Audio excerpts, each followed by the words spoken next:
ஏங்க கைது இது போலி புகாருங்க. என்ன ஒரு நியாயம் கிடைக்கும், என்ன ஒரு நீதி கிடைக்கும் சொல்லுங்க. அதனால தான் இன்னைக்கு வந்து சிபிஐ கேஸ் போயிருக்கிறத நான் உண்மையாலுமே வரவேற்கிறேன். முதல்வர் ஸ்டாலின் அவர்கள் அவருடைய சொந்த துறை இதில் வந்து அவர் வந்து அவங்க இடத்துல மன்னிப்பு கேட்டிருக்கார். இந்த மாதிரி சம்பவங்கள் வந்து நடந்துக்கிட்டே இருக்குது, தொடர்ந்து நடந்துக்கிட்டே இருக்குது. இதை முதல்ல வந்து அவங்க தடுக்க பார்க்கட்டும்.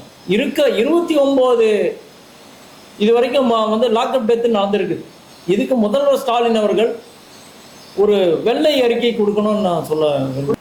ஏன்னா ஏற்கனவே திமுகவோடைய அரசியல் கொள்கை தான் அது. தாவேகா வந்து திமுகவோட அரசியல் கொள்கை தான் அது. சரிங்களா? நாம் தமிழர் கட்சியும் வந்து தேசியவாதி கட்சி, இதே வந்து திராவிட கொள்கையை சேர்ந்தது தான் நாம் தமிழர் கட்சியும். சரிங்களா? நாம் தமிழர் கட்சியோட அடிப்படை என்னது? தமிழ் தேசியம். இப்போ திராவிட கட்சியோட அடிப்படை எது? அது தமிழ் தேசியம் தான். அதிமுக சுத்தமாக ஒழிக்கப்படும் அப்படிங்கிறது. பிஜேபினாலவே அதிமுக அழிந்து போகும். அஜித்குமார் வழக்கு வந்து இன்னைக்கு தமிழகம் பூரா பயங்கரமாக எதிரொலிச்சிட்டு இருக்கு. திமுகவுக்கு இது மிகப்பெரிய சர்க்கல், கரும்புல். அதில் எந்த மாற்றமும் இல்லை. திமுக தன்னை சரி செய்து கொள்ளவில்லை என்றால் 2026 கட்டாயமாக திமுக தோத்து போகும். அஜித்குமார் வழக்கு வந்து இன்னைக்கு சிபிஐக்கு போயிருக்கு. அப்படின்னா என்ன அர்த்தம்? தமிழக அரசாங்கம் இதில் மிகப்பெரிய குற்றத்தை செய்துள்ளது. அஜித்குமார் பக்கம் தமிழக அரசாங்கம் நிற்கவில்லை அப்படிங்கிறதா தெரியுது. அனைவருக்கும் வணக்கம். நான் ராம்குமார், இந்திய சுயராட்சி கட்சி. அனைவருக்கும் வணக்கம். நான் ராம்குமார், இந்திய சுயராட்சி கட்சி தலைவர் பேசுகிறேன். இந்திய சுயராட்சி கட்சி சமூக நீதி மற்றும் மக்களுக்கான ஜனநாயகம். மதுரை மாவட்டம் திருப்புவனம் அஜித்குமார் வழக்கில் தமிழக அரசாங்கம் வெள்ளை அறிக்கை ஒன்றை விட வேண்டும் அப்படிங்கிறத இதன் மூலம் நான் வலியுறுத்தல் செய்கின்றேன். நிகிதா அளித்த எந்த புகாருக்கு எந்த ஒரு ஆதாரமும் இல்லாத ஒரு சூழ்நிலை தான் இன்னைக்கு வந்து இந்த விஷயத்தில் வந்து வெளிப்படையாக தெரிகின்றது. எனவே நிகிதாவை உடனடியாக அரெஸ்ட் பண்ணணும்னு சொல்கிறேன். என்னன்னா, நிகிதா தான் நேரடி குற்றவாளி. அப்படி நேரடி குற்றவாளி இருக்கும்போது அந்த காவல்துறையினர் 6 பேரை வந்து அரெஸ்ட் பண்ணி அதை அவங்க மேலே குற்றப்பத்திரிகை வைக்கிறதுக்கு அடிப்படை வந்து விஷயமா எதுவுமே எந்த ஒரு சூழ்நிலையும் கிடையாது அப்படிங்கிறத சொல்கிறேன். அந்த 6 காவலாளிகள் வந்து வெறும் அம்பு மட்டும்தான். உண்மையான குற்றவாளிகள் வந்து இதுவரைக்கும் வந்து யாரையுமே வந்து கைது செய்யப்படவில்லை. அப்போ என்னன்னு தோணுது? திமுக அரசு குற்றவாளி நிகிதா பக்கம் நிற்கின்றதா அப்படிங்கிற ஒரு சந்தேகம் வந்து ஊர்ஜிதமாகிறது. இந்த ஊர்ஜிதத்தை போக்கும் வரையில் இந்த வழக்கிற்கான தீர்வு வந்து எந்த நிலையில இன்னும் 10 வருஷம் ஆனாலும் இந்த வழக்கிற்கான தீர்வு கண்டிப்பாக கிடைக்கிறதுக்கு வாய்ப்பே இல்லை. அஜித்குமார் வழக்கு வந்து இன்னைக்கு சிபிஐக்கு போயிருக்கு. அப்படின்னா என்ன அர்த்தம்? தமிழக அரசாங்கம் இதில் மிகப்பெரிய குற்றத்தை செய்துள்ளது. அஜித்குமார் பக்கம் தமிழக அரசாங்கம் நிற்கவில்லை அப்படிங்கிறதா தெரியுது. மக்கள் போராட்டத்தை முன்னெடுத்ததின் காரணமாகத்தான் இன்னைக்கு வந்து வழக்கு பதிவு செய்யப்பட்டு ஓரளவுக்கு மக்களிடையே ஒரு எப்படி சொல்றது, மக்களுடைய வெளிச்சத்தில் வந்து இருக்குது. இந்த சூழ்நிலையில சிபிஐ வந்து இன்னைக்கு வழக்கை எடுத்திருக்குது. இது காரணம் என்ன? இதுவரைக்கும் குற்றவாளி வந்து நிகிதா வந்து இன்னும் அரசு கைது செய்யப்படவில்லை அப்படிங்கிறதான் இதில் மிக முக்கியமான குற்றமாக இருக்கின்றது தமிழக அரசாங்கத்தின் பேரில்.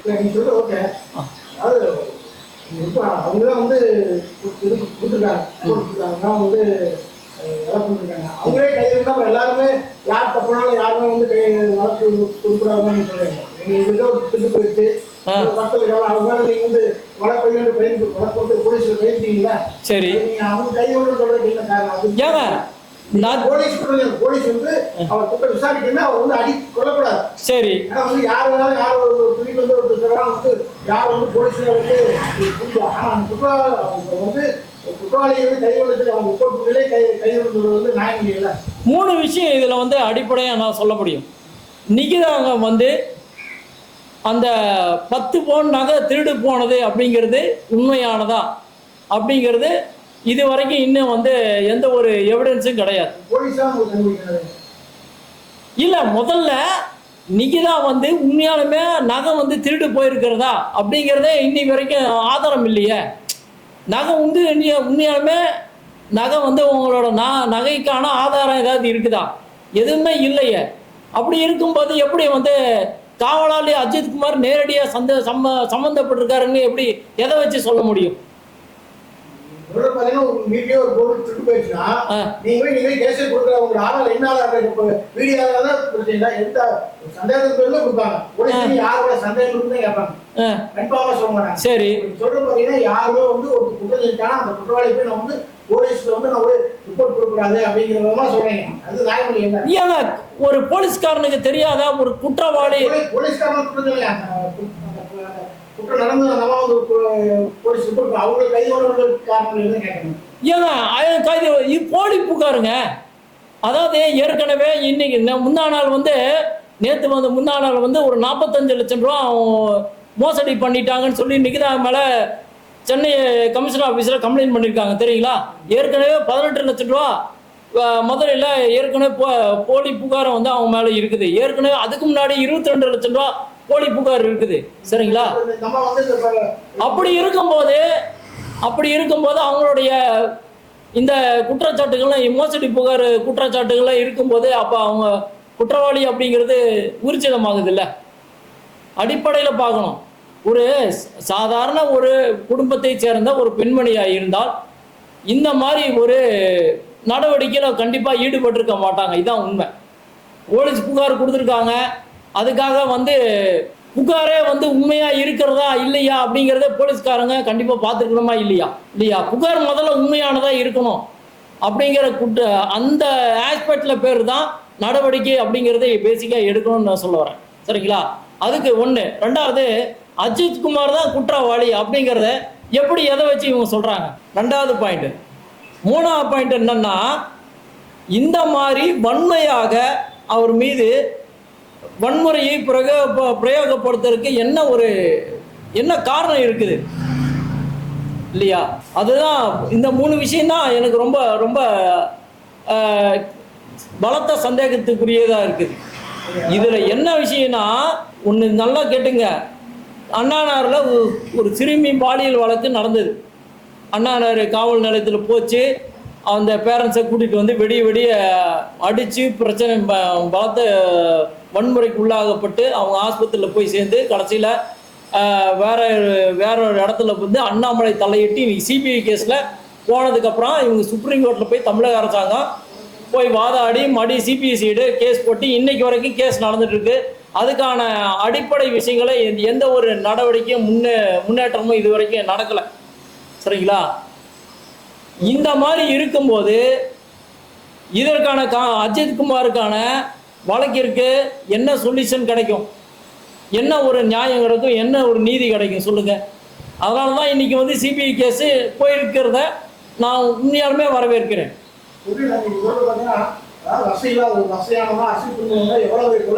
நல்லா தெரிஞ்சாலும் அவங்க கூட அரசு பண்றதில்லை. ஆனா சாதாரண மக்களை வந்து சந்தேகம் பேர்லயே பிடிச்சி அடிச்சுட்டு இருந்தாங்க. ஆமா, அது வந்து இந்த ஆட்சியில் நடந்துட்டு கேட்டா நான் அப்பா அப்படிங்கிறேன். நான் வந்து எல்லாத்தையும் காணுங்கிறேன். இந்த ஆட்சியில இது நடந்துருக்கேன். ஆட்சியில தான் நடக்குது. யாரும் இல்லாம இருக்காங்க. அதுக்கு என்ன பொதுவாக நான் என்ன சொல்றேன்னா, முதல்வர் ஸ்டாலின் அவர்கள் அவருடைய சொந்த துறை இதில் வந்து அவர் அவங்க இடத்துல மன்னிப்பு கேட்டிருக்கார்.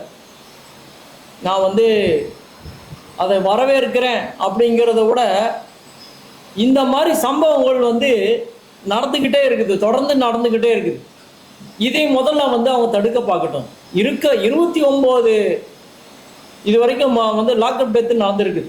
இதுக்கு முதல்வர் ஸ்டாலின் அவர்கள் ஒரு வெள்ளை அறிக்கை கொடுக்கணும்னு நான் சொல்ல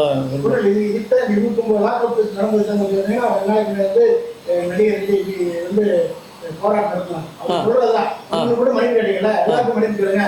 அதுல வந்து இந்த ஆட்சியில நாயகம் விஜய் போராடி இல்ல லாக்அப் டெத்துங்கிறது ஒரு கிரிமினல் குற்றம் தான் நான் சொல்றேன். ஏன்னா கோர்ட் இருக்கு, அதுக்கான வழக்கு இருக்குது, வக்கீல் இருக்காங்க, நீதிமன்றம் வந்து முடிவு பண்ணுது குற்றவாளியா இல்லையான்னு. அப்படி எதுவுமே செய்யாம வெறும் லாக்அப் டெத்து வந்து பண்றது எந்த விதத்துல வந்து நியாயமானது? ஒரு மிகப்பெரிய மனித உரிமை மீறல் இல்லையா? இப்ப போரூர்ல தஸ்வந்த் அப்படின்னு சொல்லி ஒரு குற்றவாளி அரெஸ்ட் பண்ணாங்க, ஞாபகம் இருக்குங்களா? ஒரு சிறுமியை வந்து பாலியல் பலாத்காரம் செஞ்சு அவன் குற்றவாளியும் பண்ணி அவன் கொண்டுட்டான். அதுக்கப்புறம் அவங்க மதுரையே அவன் வந்து கொண்டுட்டான். அதுக்கப்புறம் மும்பைக்கு ஓடி போய் மும்பை போலீஸ்லேருந்து பிடிச்சி கொடுத்து மறுபடியும் வந்து இப்போ இன்னைக்கு வந்து அந்த குற்றவாளி அவர் இல்லை அப்படிங்கிற மாதிரி விஷயத்தை கொண்டாந்து இன்னைக்கு மிகப்பெரிய அந்த கேஸில் மிகப்பெரிய ஊழல் பண்ணி இன்னைக்கு கேஸே இல்லாமல் ஆயிடுச்சு. அப்போ இதுலேருந்து என்ன தெரியுது? பணம் இருக்கிறவனுக்கு ஒரு நீதி, பணம் இல்லாதவனுக்கு ஒரு நீதி அப்படிங்கிறது தான் இந்த அரசாங்கம் வந்து செயல்படுது.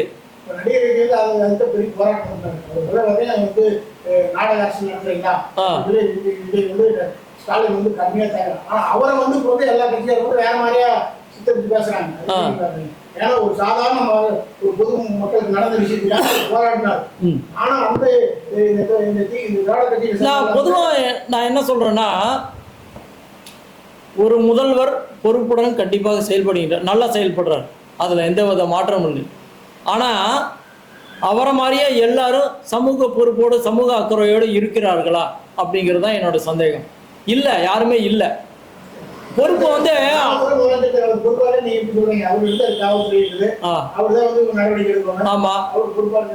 ஆமா கட்டாயமா நடவடிக்கை எடுத்திருக்க வேண்டும். இன்னைக்கு ஸ்டாலின் தலையிட்டதுனால ஓரளவுக்கு இன்னைக்கு நடவடிக்கை எடுத்திருக்காங்க, இல்லைன்னு சொல்ல. உத்தரப்பிரதேசல 2000 வருஷத்துக்கு 2000 டெத் ஆகுது. பீகார்ல வருஷத்துக்கு 590 லாக்அப் டெத்து நடக்குது. ஹரியானா கிட்டத்தட்ட 750 லாக்அப் டெத்து வருஷத்துக்கு நடக்குது. சரிங்களா? தமிழ்நாட்டில் இதை வந்து கம்பேர் பண்ணும்போது 29.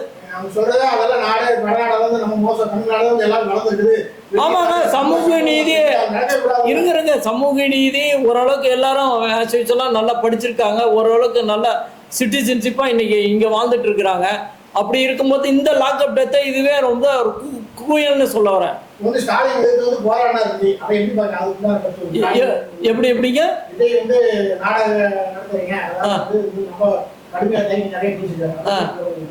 விஜய் அவர்கள் என்ன சொல்றாங்கன்னா, எங்களுக்கு வந்து சாரி வேணாம், எங்களுக்கு நீதி தான் வேணும், பொறுப்பாளர் வச்சுதான் அவங்க போராட்டத்தை முன்னிறுத்தி போவாங்க. அந்த நீதிக்காக தான் இன்னைக்கு வந்து சிபிஐ கேஸே போயிட்டு இருக்குங்க. இது கண்டிப்பா சிபிஐ பாத்தீங்கன்னா சிபிஐ கொடுக்கறதால தமிழ்நாடு அரசு வேணாங்க. அது மீறி தான் போயிருக்கு. சிபிஐ தமிழ்நாடு அரசு கொடுக்க சொல்ல எந்த ஒரு வழக்குமே சிபிஐ கொண்டு வந்தாலும் தமிழ்நாடு அரசு சிபிஐ கொடுக்கூடாதுன்னு சொல்லுவாங்க. சிபிஐ போனா என்ன நடக்குன்னு எல்லாருக்கும் தெரியும். மக்களோட கருத்து என்னன்னா, அவங்க சிபிஐக்கு இந்த கேஸை கொண்டு போகணும் அப்படின்னா மக்கள் எல்லாருமே சொன்னாங்க. சிபிஐக்கு போனதுக்கு அப்புறம் பொதுவா நான் சொல்றேன் கேளுங்க, சிபிஐக்கு கேஸ் போகுதுனாவே ஸ்டேட் கவர்மெண்ட் இதுல வந்து ஃபெயில்ட் ஆயிடுச்சுன்னு அர்த்தம். ஸ்டேட் கவர்மெண்ட் இது ஒரு ஈகோ பிரச்சனை அப்படின்னு சொல்றதை விட மான பிரச்சனை அப்படிங்கிறத சொல்ல முடியும். சரியா? ஒன்று. ரெண்டாவது விஷயம் வந்து ஸ்டேட் கவர்மெண்ட்டு அஜித்குமார் வழக்கில் வந்து சரியாக செயல்படவில்லை. இதுதான் உண்மை. இதை வந்து தமிழக அரசே தானாக முன் வந்து இந்த ஒரு கேஸை வந்து சிவியர் மேட்டராக எடுத்து திறம்பட செயல்பட்டுருக்கணும். அது பண்ணாதனால தான் இந்த கேஸ் வந்து அவங்களே வந்து சிபிஐ முறையீடுக்கு இருக்காங்க, இன்னைக்கு சிபிஐக்கு போயிருக்கு. அப்போ என்ன அர்த்தம்? தமிழக அரசும் கையாளாகாத நிலையில் இருக்காங்க. இதுக்கு வந்து என்ன கேட்டால் ஓப்பனாக சொல்கிறேன், ஆட்சியிலே இருக்க தேவையில்லை, ஆட்சியிலே இருக்கிறதுக்கு லாய்க்கு இல்லாதவங்க, நான் அப்படி தான் சொல்ல முடியும். ஏன்னா ஒரு பானை சோற்றுக்கு ஒரு சொரு பதம் அப்படிங்கிறத நம்ம உறுதி பண்ணிக்கலாம். கடந்த ஒரு வருடமாவே இதே மாதிரி அஜித்குமார் நிறைய பேர் நம்ம பார்த்துட்டு வரோம். இது மட்டும் இல்லை, எல்லா துறையிலையும் தமிழகத்துல இருக்கிற எல்லா துறைகளையும் ஒவ்வொரு துறைகளையும் ஒவ்வொரு பிரச்சனைகள் வந்து தோன்றி அரசாங்கம் வந்து செயல்பட முடியாத ஒரு துருப்பிடிச்ச நிலையில இருக்குது. இன்னைக்கு தான் உண்மை. ஒரு ஆஸ்பத்திரியில் இருக்கிற எமர்ஜென்சி அப்படிங்கிற ஒரு பீரியடுன்னு சொல்லுவாங்க, அந்த மாதிரி ஒரு நிலையில தான் இன்னைக்கு வந்து திமுக அரசாங்கம் இருக்குது. இதுதான் உண்மை. விஜய் வந்து இதெல்லாம் ஒரு அரசியலுக்காக தான் பண்றாரு அப்படின்ற மாதிரி நான் வந்து பொதுவாக சொல்றேன். விஜய் இடத்துல ஸ்டாலின் இருந்திருந்தா, ஸ்டாலின் இடத்துல விஜய் இருந்திருந்தா இதை விட இன்னும் மோசமாக இருந்திருக்கும். நான் பொதுவாக சொல்கிறேன். நான் விஜய்க்கு வந்து எந்த ஒரு நிர்வாக அனுபவமும், சமூகத்தை பற்றிய தெளிவான ஒரு சிந்தனையும், ஒரு தெளிவான புரிதலும் விஜய்க்கு வந்து இன்னும் வரல. ஏன்னா அரசியலுக்கு இன்னைக்கு வந்து அவர் 0 தான் இன்னைக்கு போட்டிருக்காரு. அந்த ஸ்டேஜில் இருக்கார். ஸ்டாலின் வந்து அப்படி இல்லை. இதை வந்து மக்களுக்கு பக்கத்திலேயே நின்று எல்லாத்தையும் பார்த்துட்டு இருக்காரு. நான் வந்து ஸ்டாலின் மேலே நான் வந்து எந்த விதத்துலையும் அவர் மேலே குறையும் எந்த ஒரு விஷயத்தையும் சொல்ல. எல்லாருக்கும் பொறுப்பு கட்டாயமாக இருக்க வேண்டும் அப்படிங்கிறத நான் சொல்கிறேன். 2ஆம் கட்ட மாநாடாக மதுரையில வந்து 25ஆம் தேதி டிவி பண்ண போறாங்க. எதை நோக்கியான ஒரு மாநாடாக இருக்கு. இது வந்து இப்போ ஆளுநர் ஆட்சிக்கு வந்து அரசியல் கையத்தில் வந்து ஒரு பாதிப்பு ஏற்படுற மாதிரி ஓட்டு சதவீதம் குறைவுக்கான ஒரு மாநாடாக இருக்கும். சரி, மற்ற கட்சிகள் இப்போ நான் என்ன கேட்குறேன்னா ஒரு விஷயத்தை கேட்குறேன். விஜய் வந்து எந்த நோக்கத்திற்காக அரசியல் கட்சியை ஆரம்பிச்சிருக்கார்? ஏன்னா ஏற்கனவே திமுகவோடைய அரசியல் கொள்கை தான் அது. தாவேகா வந்து திமுகவோட அரசியல் கொள்கை தான் அது. சரிங்களா? நாம் தமிழர் கட்சியும் வந்து தேசியவாதி கட்சி, இதே வந்து திராவிட கொள்கையை சேர்ந்தது தான் நாம் தமிழர் கட்சியும். சரிங்களா? நாம் தமிழர் கட்சியோட அடிப்படை என்னது? தமிழ் தேசியம். இப்போ திராவிட கட்சியோட அடிப்படை எது? அது தமிழ் தேசியம்தான், இல்லைங்களா? அப்போ அப்படி இருக்கும்போது இவங்க வந்து புதுசாக எந்த ஒரு புரட்சியும் போராட்டமும் ஒரு எப்படி சொல்கிறது, ஒரு புதிய சித்தாந்தங்களுக்கு எந்த ஒரு வழிகாட்டுதலும் இல்லை. திராவிட கட்சிகள் தமிழ் தேசியம் அதே சொல்றாங்க. தமிழ்நாடு போக்குவரத்து கழகம் தூக்கி போட்டு தமிழ்நாடையே தூக்கிட்டாங்க. தமிழக அழைச்சிட்டு இருக்காங்க. எப்படி திராவிட? சரி, திராவிடம்னா என்னன்னு நினைக்கிறீங்க சொல்லுங்க. திராவிடங்கிறது தமிழ் தேசியம் தாங்க, வேற என்ன சொல்ல முடியும்? தமிழ் தூக்குறாங்க. திராவிடம் வந்ததுனால தான் தமிழ் இன்னைக்கு வரைக்கும் வந்து அழியாம இருக்குதுங்க. திராவிடம் மட்டும் இல்லைன்னா நீங்க கர்நாடகாவில் போய் பாருங்க. நீங்க கர்நாடகா, இந்தியாவில் 42 மொழிகள் வந்து இன்னைக்கு அழிக்கப்பட்டிருக்குது. இந்தியாவில் 42 மொழிகள் வந்து அழிக்கப்பட்டிருக்குங்க. இருங்க, இல்ல பெரும்பான்மையான மொழிங்க. இன்னைக்கு மகாராஷ்டிரால இன்னைக்கு மிகப்பெரிய போராட்டம் வச்சாங்களே, அதெல்லாம் வந்து பெரும்பான்மை மொழி. பீகாரி பெரும்பான்மை மொழி. தமிழக போக்குவரத்து கழகம் தமிழ்நாடு தூக்கிட்டாங்க. அதையே தமிழ் வளர்த்துறாங்க. அதையே தூக்கிட்டாங்க. தமிழகம் தமிழ்நாடும் ஒண்ணுதாங்க. அது வந்து தமிழ் தூக்கல. ஏங்க தமிழ்ங்கிறது யாருமே தூக்கலையே. தமிழ்நாடு போக்குவரத்து இல்லையே. தமிழ்நாடு ஃபர்ஸ்ட் வந்து தமிழ்நாடு போக்குவரத்து கிடையாது. ஆமா, தமிழ்நாடு கிடையாது.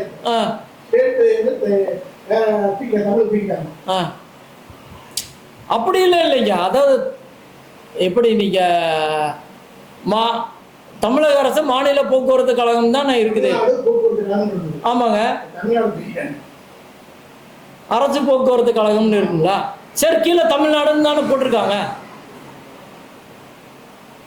பேரு முக்கியம் இல்லைங்க. பேரு வந்து ஒரு விஷயம் இல்லை. அது வந்து வச்சுக்கலாம், இல்லைன்னு சொல்ல. ஆனால் எதை நோக்கி பயணம் அப்படிங்கிறதா முக்கியம். நான் சொல்கிறேன், புரியுதுங்களா? எதை நோக்கிய பயணம். ஆனால் உண்மையான கண்டனத்தை தெரிவிக்கிறேன். அந்த தமிழ்நாடு அப்படிங்கிறத எடுத்ததை எந்த வகையும் ஏற்றுக்கொள்ள முடியாது. கண்டிப்பா அதுக்கு ஒரு கண்டனத்தை. ஏங்க திராவிடங்கிறது தமிழுக்காக தாங்க போராடுறாங்க. இருக்கிற திராவிடத்தை ஒழிக்கணுங்கிறவன் தான் இந்திக்கு சப்போர்ட் பண்றான். திராவிடத்தை ஒழிக்கணும், திராவிடமே தேவையில்லை அப்படின்னு சொல்றவன் தான் இந்தியை கொண்டாடணும்னு சொல்றான். ஆனா திராவிடன் சொல்லுது தமிழை தவிர வேற எந்த மொழிக்கும் இங்க வந்து இடமில்லை.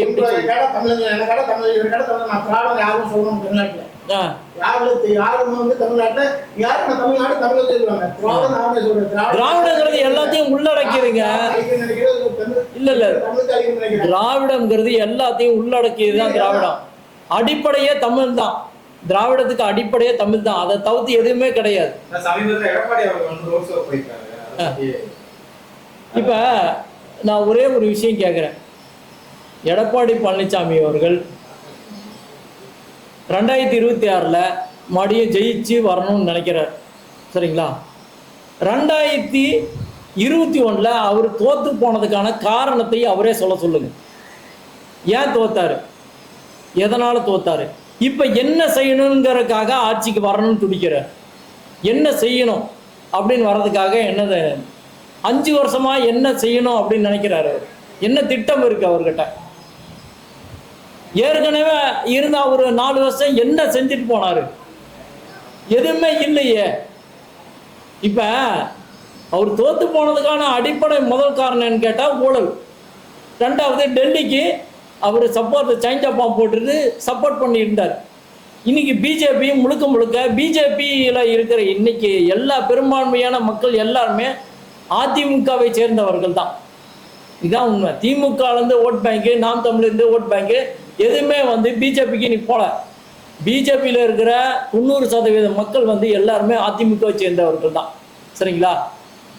எடப்பாடிக்கு வந்து தனித்துவம் அப்படிங்கிறது அவர் வச்சுட்டு செயல்படலை. அவர்கிட்ட ஏகப்பட்ட ஊழல் குற்றச்சாட்டு அப்படிங்கிற மிகப்பெரிய ஓட்டை இருக்குது. அந்த ஓட்டையை விட்டு அவர் வந்து வெளியே வரட்டும். இந்த தடவை எடப்பாடி பழனிசாமி கூட்டு சேர்றாருல்ல, கூட்டணியில் இருக்காருல்ல, அடுத்த தடவை பாருங்க அதிமுக சுத்தமாக ஒழிக்கப்படும் அப்படிங்கிறது. பிஜேபினாலவே அதிமுக அழிந்து போகும் அப்படிங்கிறது. பொதுவாக நான் என்ன சொல்றேன்னா, இன்னைக்கு அஜித்குமார் வழக்கு வந்து இன்னைக்கு தமிழகம் பூரா பயங்கரமாக எதிரொலிச்சிட்டு இருக்கு. திமுகவுக்கு இது மிகப்பெரிய சர்க்கிள், கரும்புல், அதில் எந்த மாற்றமும் இல்லை. திமுக தன்னை சரி செய்து கொள்ளவில்லை என்றால் 2026 கட்டாயமாக திமுக தோத்து போகும். அதில் எந்த மாற்றமும் கிடையாது. அதுக்காக பிஜேபி நல்லவன்னு சொல்ல மாட்டேன், அதுக்காக அதிமுக வந்து நல்லவர்கள் அப்படின்னு நான் சொல்ல முடியாது. சரிங்களா? விஜய் வந்து இன்னைக்கு வந்திருக்காரு.